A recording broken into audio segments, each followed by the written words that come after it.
এই সূরাটির নাম সূরাতুল কসাস। কসাস শব্দটা কিসসাতুন এর বহু বচন।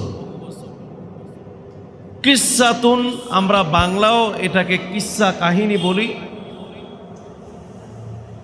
এটা আরবি বাংলা অর্থ হচ্ছে কাহিনী, গল্প, ইতিহাস।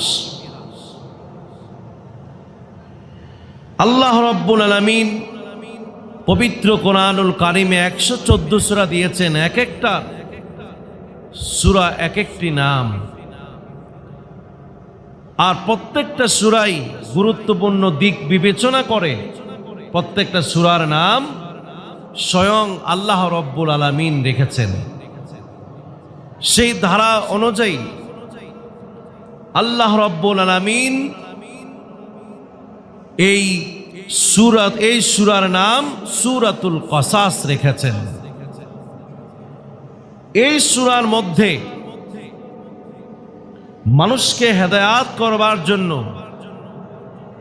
মানুষদেরকে জান্নাতের পথের দিকে দিশা দেওয়ার জন্য এই পৃথিবীর কয়েকটি ইতিহাস টেনে এনেছেন।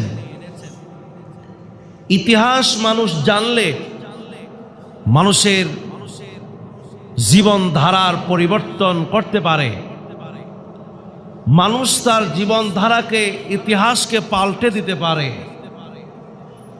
এজন্য আল্লাহ রাব্বুল আলামিন এই সূরাতুল কসাসের মধ্যে এই পৃথিবীর ঘটে যাওয়া সর্বসেরা, সর্বশ্রেষ্ঠ কয়েকটি ঘটনা, ইতিহাস এই সূরার মধ্যে আল্লাহ পাক আমার প্রিয় নবী মুহাম্মদুর রাসূলুল্লাহ সাল্লাল্লাহু আলাইহি ওয়াসাল্লামের মাধ্যমে এই পৃথিবীবাসীকে কিয়ামত পর্যন্ত প্রত্যেকটা মানুষকে জানিয়ে দিয়েছেন। সবাই পড়েন আলহামদুলিল্লাহ।